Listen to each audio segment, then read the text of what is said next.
क्या सावित्री, मैंने सुना है कि मालती की बहू ने अपने सास ससुर को घर से निकाल दिया है।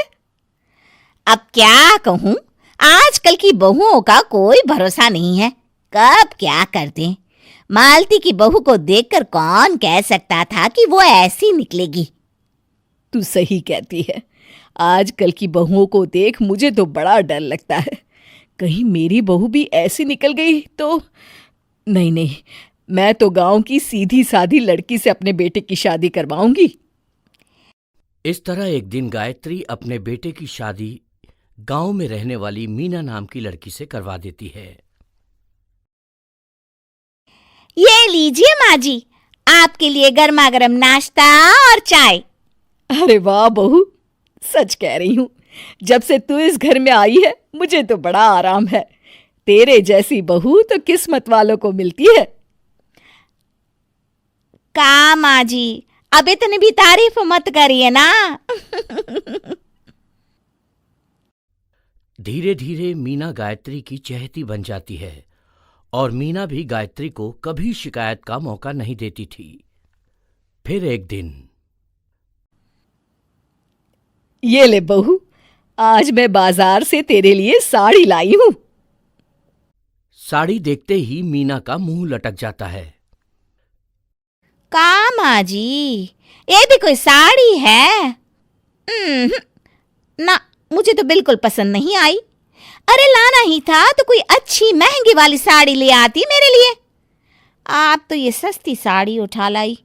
मुझे नहीं ना चाहिए आपकी ये साड़ी, आप ही पहनिए इसे।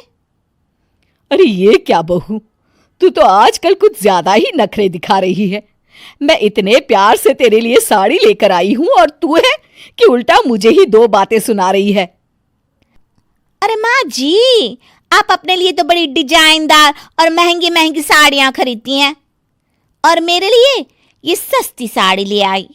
आप समझती हैं कि मैं गांव से आई हूं इसलिए मुझे कुछ नहीं पता। हाँ, अरे कुछ नहीं, तुझे शहर की हवा लग गई है बहू। इस तरह दोनों सास बहू में रोज किसी न किसी बात पर लड़ाइयां शुरू हो जाती थीं। एक दिन गायत्री अपनी कुछ सहेलियों को अपने घर चाय पर बुलाती है। अरे बहू, मेरी सहेलियों के लिए बढ़िया चाय नाश्ता तो बना दे। अरे माँ जी, अभी ना मेरे पास बिल्कुल भी समय नहीं है। मुझे ब्यूटी पार्लर जाना है। चाय नाश्ता आप ही बना लीजिए। हाँ, तू कब से ब्यूटी पार्लर जाने लगी है? शहर आए 2 दिन नहीं हुए और देखो महारानी के नखरे शुरू हो गए। बस भी करिए माँ जी, आपसे बहस करने के लिए मेरे पास ना बिल्कुल टाइम नहीं है।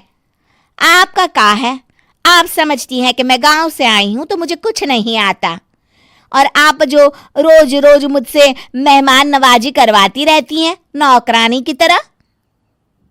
मीना के कमरे में जाते ही, अरे ये क्या गायत्री, तू तो अपनी बहू की बड़ी तारीफ कर रही थी, लेकिन ये तो तुझे कुछ समझती ही नहीं। भाई मुझे तो लग रहा था कि तेरी बहू गांव की है तो सीधी सादी होगी, लेकिन इसने तो शहरी बहुओं को भी मात कर दिया। हाँ। अपनी सहेलियों के सामने अपनी बेइज्जती होते देख गायत्री आग बबूला हो जाती है।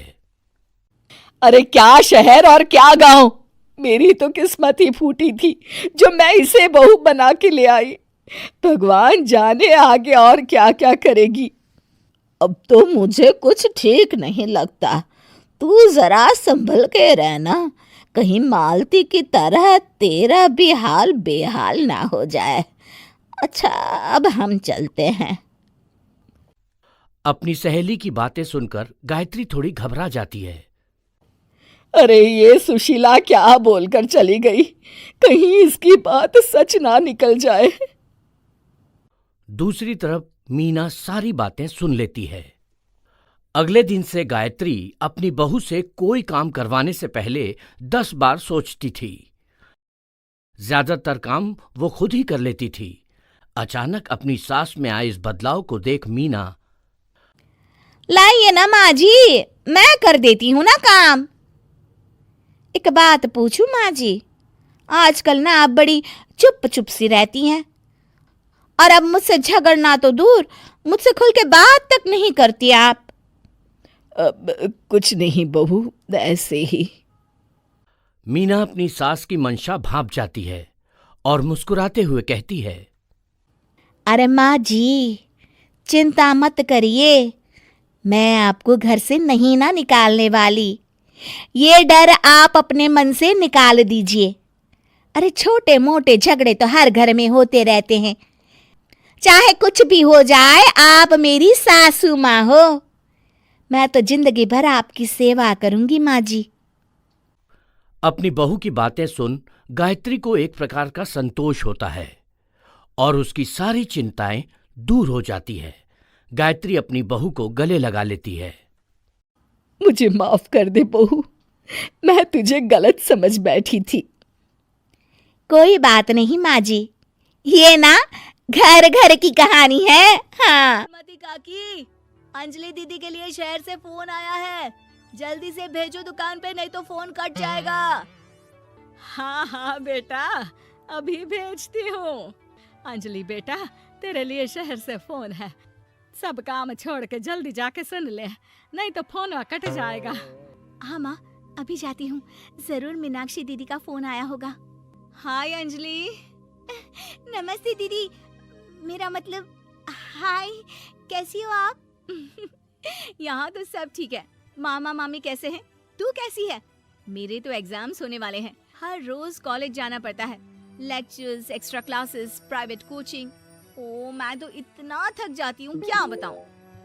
आपकी कॉलेज वाली बहन जी आपको इतना पढ़ाती हैं, तो घर कब जाती हैं आप दीदी?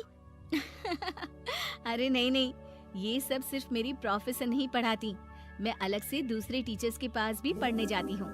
दीदी फिर तो आप बहुत थक जाती होगी ना, आप ना पैदल मत जाया करो, टांगा ले लिया करो दीदी। नहीं मेरी भोली बहन, ना मैं पैदल जाती हूँ, ना ही यहाँ टांगा मिलता है, मैं बस से जाती हूँ और थोड़ी दूरी के लिए रिक्शा ले लेती हूँ। सच्ची? वहाँ पर टांगे नहीं, बस चलती है? वाह, वो भी हर रोज? हमारे गांव में भी बस आती है, दिन में 2 बार। यही तो खास बात है शहर की, यहाँ बसें पूरा दिन दौड़ती हैं सड़कों पर, और सिर्फ बसें ही नहीं, कार, स्कूटर और ट्रक भी, और तो और थोड़ी दूरी पर तो हवाई जहाज भी है, जहाँ से हवाई जहाज आसमान में उड़ते हैं। अच्छा दीदी, मैं फोन रखती हूँ, बुआ जी फूफा जी को मेरा नमस्ते कहना। हाँ माँ, हम लोग शहर में क्यों नहीं रहते? बुआ जी, फूफा जी और मीनाक्षी दीदी तो शहर में ही रहते हैं। अरे क्योंकि तेरे बुआ जी की शादी शहर में हुई थी, इसलिए बेटा। शादी से पहले वो भी तेरे पापा और दादा दादी के साथ गांव में ही रहती थी। तो फिर बा, मुझे शहर भेज दो ना, मैं भी शहर देखना चाहती हूँ। इतनी बार मीनाक्षी दीदी से शहर के बारे में सुन चुकी हूँ, अब मैं भी वहाँ जाकर देखना चाहती हूँ। बस आप मुझे शहर भेज दो। ठीक है, इस बार गर्मियों की छुट्टियों में कुछ दिन रह आना शहर, अपनी बुआ के घर। अब तो खुश ना? हाँ माँ, बहुत खुश। आप देखना मैं शहर जाके कितने मजे करती हूँ। अंजलि अगले दिन स्कूल जाती है और वहाँ अपने सारे दोस्तों को अपने शहर जाने की बात बताकर चिढ़ाती है। अरे श्रद्धा, शीतल, सरोज, तुम लोग इन गर्मियों की छुट्टियों में कहाँ जा रही हो? एकादशी वाले गांव के मेले में। हम तो दूसरे गांव में नानी के घर जाएंगे, उनका घर नहर के किनारे है, बड़ा मजा आएगा। हम इस बार कहीं नहीं जा रहे, बल्कि हमारे घर में रहने के लिए मेहमान आएंगे। और तू? अरे मेरा क्या है, मैं तो बस पास वाले शहर जा रही हूँ, अपनी बुआ जी के घर, वहीं रहूंगी कुछ दिन। तुम लोग चिंता मत करना, मैं चिट्ठी लिखूंगी तुम सबको वहाँ से। पापा, मुझे तो चक्कर आ रहे हैं, जी घबरा रहा है। बेटा, शहर आने की जिद भी तो तूने ही की थी, अब पहली बार बस में चढ़ी है तो यही होना था, भुगतो अब। अरे मामा जी, अंजलि, आप लोग आने से पहले बता तो देते, मैं लेने आ जाती बस स्टैंड तक। आओ आओ भैया, आओ बेटी अंजलि, माँ बुआ जी कैसे हैं वहाँ? और भाभी कैसी हैं? सब ठीक है, बस अंजलि जिद कर रही थी कुछ दिन आप लोगों के साथ रहने की, सो छोड़ने आ गया। दीदी, आप मुझे शहर घुमाने ले जाओ ना, मुझे भी शहर देखना है। हाँ हाँ चल, तैयार हो जा जल्दी से। अंजलि तैयार होने जाती है और कुछ देर बाद जब बाहर आती है तो अरे ये क्या कर दिया तूने? मार्केट तक ही तो जाना है। इतनी डार्क रेड लिपस्टिक, इतने बड़े बड़े झुमके और चूड़ियां और चेहरे पर इतना सारा पाउडर। मेरी बहन, ऐसे नहीं चलेगा, जा और ये सब हटा के आ। अरे कैसे, क्यों? मैंने शहर आने के लिए इतनी मेहनत से ये सब इकट्ठा किया था।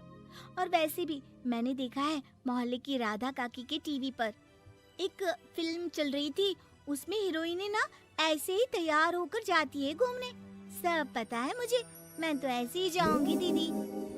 अंजलि शहर की चकाचौंध को देखकर बहुत हैरान और खुश होती है। ऊंची ऊंची इमारतें, सड़क पर दौड़ती गाड़ियाँ, बड़ी बड़ी दुकानें, उसकी एक्साइटमेंट का ठिकाना नहीं था।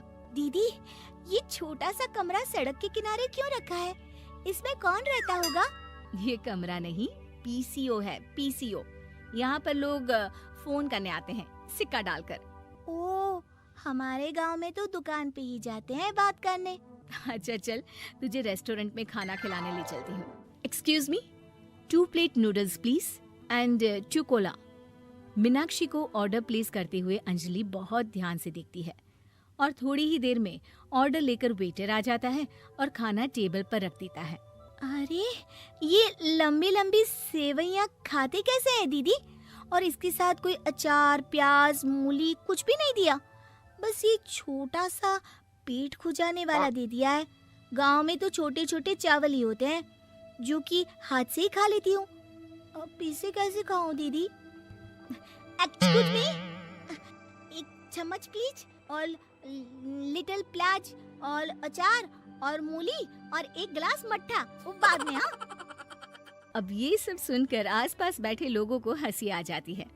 मीनाक्षी भी अपनी हंसी किसी तरह रोकने की कोशिश करती है और वेटर मुस्कुराता हुआ वहाँ से चला जाता है। अंजलि समझ नहीं पाती कि सब किस बात पर हंस रहे थे, लेकिन वो छिप जाती है। दीदी, मुझे लगता है कि मुझे इन सेवइयों को ऐसे ही खा लेना चाहिए, इसी पेट खुजाने वाले कांटे के साथ। एक काम कर, तू मुझे खाते देख, जैसे मैं खाऊं तो भी वैसे ही खा ले। ठीक है दीदी। अंजलि खाते खाते नूडल्स में सिरका ज्यादा डाल देती है, फिर ऊपर से नमक दानी से खेलते हुए काफी नमक भी अनजाने में छिड़क लेती है। अरे, ये क्या क्या खा लिया? अरे हाय हाय, कितना कड़वा है। पानी पानी, ये काला शरबत ही पी लेती हूँ।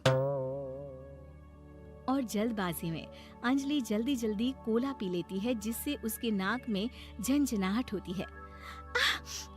दीदी, मुझे ले चलो यहाँ से, मैं ये सब शहरी खाना नहीं खा सकती। अब शर्म के मारे मीनाक्षी अपनी बहन को वापस घर ले जाती है और कहती है कि देख अंजलि, माना कि शहर और गांव एक दूसरे से बहुत अलग है, लेकिन इसका मतलब ये नहीं कि हमेशा शहर ही बेहतर हो और उस वजह से हमें वो सब करना पड़े जो हम नहीं कर सकते। शहर में सहूलतें तो हैं ही, पर चुनौतियां भी हैं। हम जहाँ भी रहें, हमें कभी अपने आप को कम या ज्यादा नहीं समझना चाहिए। और किसी भी नई जगह में ढलने में समय लगता है, उसके लिए तुम्हें दूसरों की नकल करने की कोई जरूरत नहीं है। बेटा, घूम लिया शहर या अभी और घूमना है? नहीं पापा, मैं अपनी गलती समझ गई हूँ, आप गांव ही ले चलिए मुझे।